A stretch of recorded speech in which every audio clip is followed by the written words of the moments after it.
શીખવો, કંઈક સર કરો, કીર્તિ થમ ખોડી શકો, પણ ગામના પાદરમાં એક પણ પાળીઓ એમ ન ખોડી શકો. એમાં તો મરવું જ પડે. હે એમાં કોક મરીને આપણા પાળિયા ન પૂજાય સાહેબ. પણ જેને સમર્પણ કર્યું છે દેશને ખાતર, સંસ્કૃતિની ખાતર. સંસ્કૃતિ એટલે શું ખબર? મને એક જણે નાગપુરમાં પ્રશ્ન કર્યો. મને ઓલા વડીલ અમારા મિત્ર મહેશભાઈને એને મને એક વાત કરી. મેં દુઓ ગાયો હતો ને કે સોરો છે અમારી જગજૂની ગઢ જૂનો ગિરનાર, હાવદલા હેદળ પીએ જેના નમણા નરને નાર. એમાં નાગપુરમાં, નાસિકમાં મને એક ભાઈ પ્રશ્ન કર્યો. મને અહીંથી ઉતરી એટલે મને ઘણા એ સલાહ દી, આમને નામ ગાયું હતું સારું હતું, નામની નામ બોલ્યા હતું સારું હતું, પણ તો અહીં માસડે સડો જ ખબર પડે. આ ધારી એટલું હેલું નથી કાંઈ, કાનની બુટીઓ લાલ થઈ જાય છે.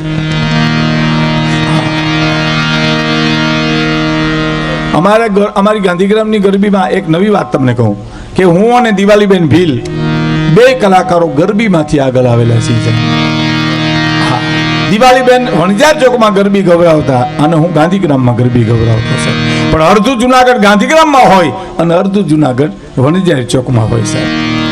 એમાં એક જણો મને કંઈક બોલવા દો ને મેં કીધું ભાઈ અહીં ગરબો આવડે તો ગાઓ, માતાજીનો સ્તુતિ ગાઓ, પણ તમારે આમ ન હાલે. મને કે કંઈક મને બોલવા દો ને મેં તો એમ કરો દશેરાના દી આવજો અને તમે માતાજી વિશે બોલજો, મંડળ વિશે બોલજો. પણ મને કે ફરી ન જાતા. મેં નહીં ફરું, તમે તમારે આવો. વ્યારું કર્યા વિનાનો આવ્યો ને હા મેં બેઠો ને આંસકા મારે. મને કે આવું ઘડીક. મેં કીધું બે ગરબા લઈ લેવા દો ને. વળી આંસકા મારે આવું જટ મોડું થાય ભાઈ. મેં કીધું ધીરજ રાખો ને, હમણાં બે ત્રણ ગરબા લઈ માન ફેરી કર્યો. મેં કીધું આવો સ્ટેજ ઉપર ફલાણા ભાઈ મેં મંડળ વિશે ગરબી વિશે બોલો. એ સ્ટેજ ઉપર આવ્યો ને માઇક પકડ્યું ને ધ્રુજારી છૂટી ગઈ. ભાઈઓ ને બહેનો આપણે હવે એક સહી બોય લંબે બાત પૂરું. મેં આ ક્યાં ગયા? મને કેવો ને કોઈ ડબી ગયા.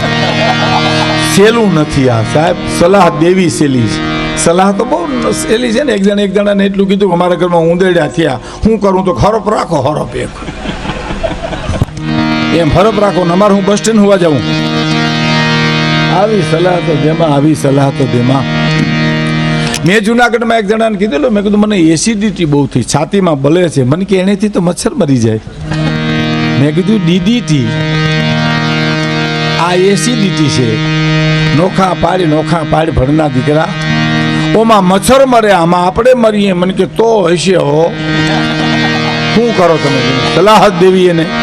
હે બહુ સલાહ દી. એક જણાને આખી આંધણી થયેલી, આંધણી. એમાં એક જણો ખબર કાઢવા આવ્યો, શું થયું આખી ટેરા જેવું કે આંધણીથી શું સોંપનું લીલું લીલું? તો ભાઈ લીમડાના પાંદડા કોણ કહી ગયું કે ભાઈ ભીખુદાને આવ્યા કહી ગયા. એને હું ખબર પડે? લીમડાના નહીં, ખાખરાના લગાડો. બીજેથી ખાખરાના લગાડ્યા. વળી કોક આવ્યું, હું થયું આખી ટેરા જેવું? તો કે આંધણીથી હું ચોપડ્યું લીલું લીલું? તો કે ખાખરાના પાંદડા કોણ કહી ગયું? તો કે સાગરદાન ગઢવી કહી ગયા. એને તો એને હું ખબર પડે? ત્યાં થોડું ઢીમ ઢીમ કરવું છે. આ તો નજરના કામ છે, કોક આંટી દે. ખાખરાના નહીં, લીમડાના મૂળિયા લગાડો. મૂળિયા લગાડે. આમ બિસારો દવા બદલાવ્યા કરો ને તો આંખ વહી ગઈ ને આંધણી રહી. બોલો, આખો મુદ્દો વયો ગયો. હે એટલે નાસિકમાં મને એક ભાઈ કહેલું, મને કે હાવદડા હેંદળ પીએ એટલે હું પીએ? મને કે હેંદળ પીએ એટલે હું પીએ? એટલે મેં કીધું ભાઈ અમારે ગાંડીગીર છે ને એ માનું પેટ કહેવાય.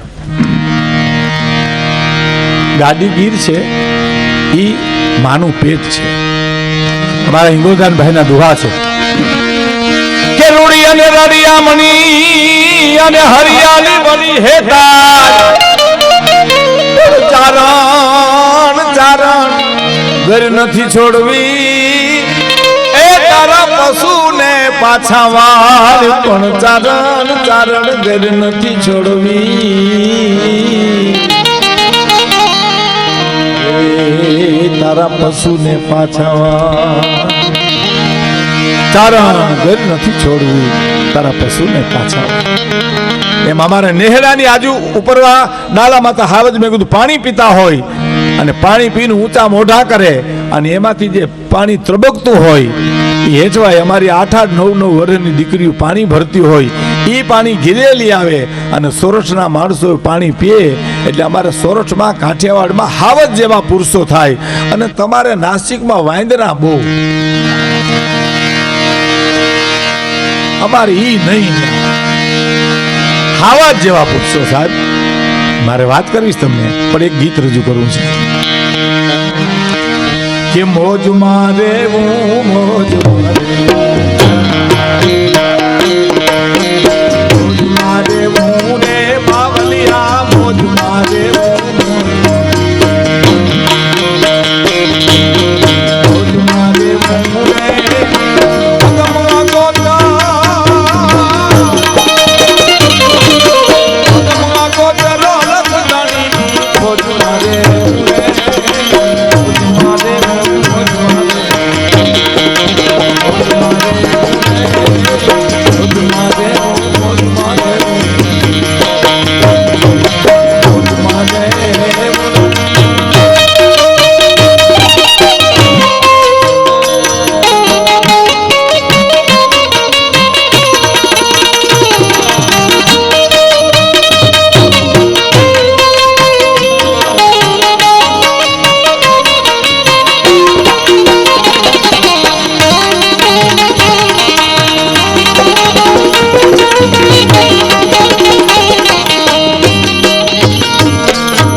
મોજમાં રેવું એટલે શું ખબર?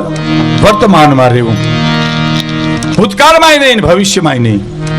હું તમે કા ભૂતકાળમાં હોય ને કા ભવિષ્યકાળમાં હોય, પણ જીવન તો વર્તમાનમાં છે સાહેબ. એટલે અર્જુન ભગવાન કૃષ્ણને કહે છે કે મારો રથ તમે મધ્યમાં લઈ લ્યો. જીવન મધ્યમાં છે સાહેબ. અને હવે હું મારા તમારા અનુભવની એક વાત કરું. થોડુંક માઇક આપજો ભાઈ, વલીઓમાં જો. ખબર નહીં, મને ખબર જ પડતી. મારા કાનમાં ઢાંકવું પડી ગયું ગમે હોય. હા થોડુંક આપો ને. હે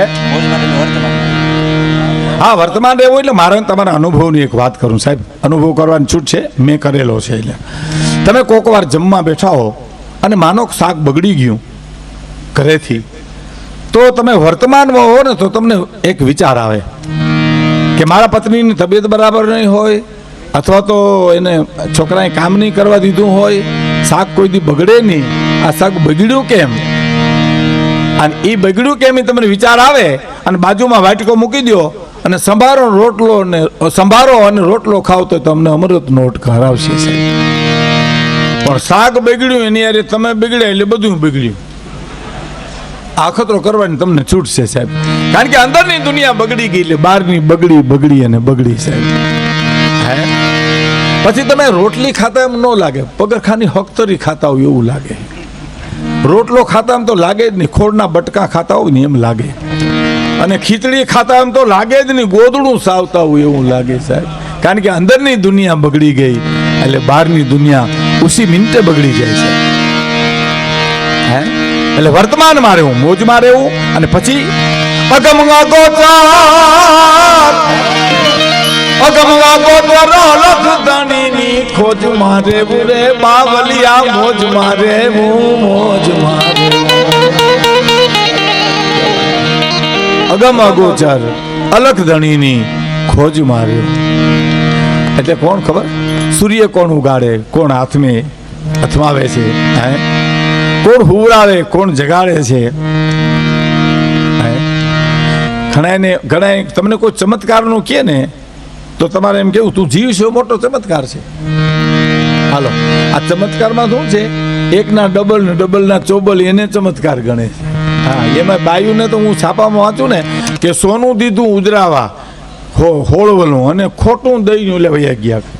પણ આ બાયુ શું કામ દેતી હોય છે? એવા માણસોનું હોનિયું મરી ગયા છે. બીજા હવે તો બાયુ પાસે કઈ રહ્યું નહીં, કારણ કે નરેન્દ્રભાઈ એવા ધૂળજારા પાડ્યા, કોઈ પાસે રહેવા દીધું નહીં. હા, બિચારા ઓલા પુરુષો લોન ભરે અને બાઈને કે ડીઝલના 500 રૂપિયા દો, તો મારી પાસે રૂપિયો નથી. એણે 3 લાખ કાઢ્યા અને હવે બસ લમણે હાથ દઈને બેઠ્યું બધું, કારણ કે હવે થાય નહીં એટલા મોટું આવી ગયું હવે આમાં થાય નહીં એટલે બિચારી બેઠ્યું. નરેન્દ્રભાઈ ખોટું બહુ કર્યું. નરેન્દ્રભાઈ ખોટું ચમત્કાર એટલે હું તમને સમજાવું સાહેબ.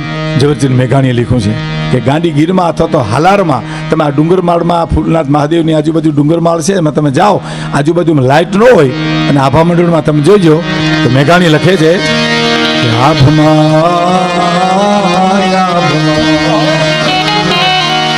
એ ચાકલા ને રે ચંદ્રવા આવનારોને ભર્યા ચાકલા ને રે ચંદ્રવા આવનાર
ફૂલવાળી ફૂલડા કોને વેરાય. થોડો વોલ્યુમ આપી દઉં તરત. અને આભમાં ચાકલા ને ચંદરવા આવડા કોને ભિરારેલો હે.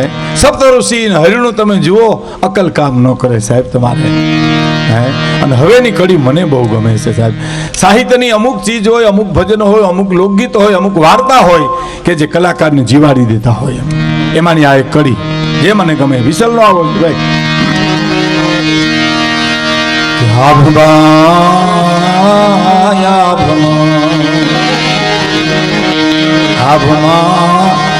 એ ચાંદો ને સૂરજ બે દીવા દિવેલીમાં કોણે પૂર્યા રે.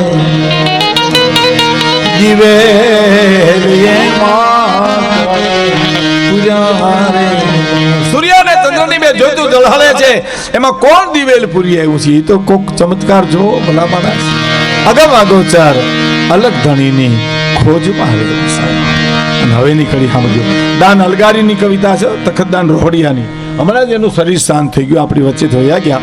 મોરારી બાપુ એને ખૂબ શ્રદ્ધાંજલિ. આ કવિતા પણ બાપુ સ્ટેજ ઉપરથી બહુ ગાતા છે. હા, એની એક વચ્ચે કવિતા ગાઈ દઉં કે ગાંગલી ઘાચ રાજા ભોજને કે છે ભાઈલો થાજે એ ભાઈલો થાજે એ ભાઈલો. શું કવિતા છે સાહેબ, અદ્ભુત કવિતાઓ. આને કવિતા કહેવાય, નકર કઠણાઈ કહેવાય. આપ જોડકલા બોલતા હોય.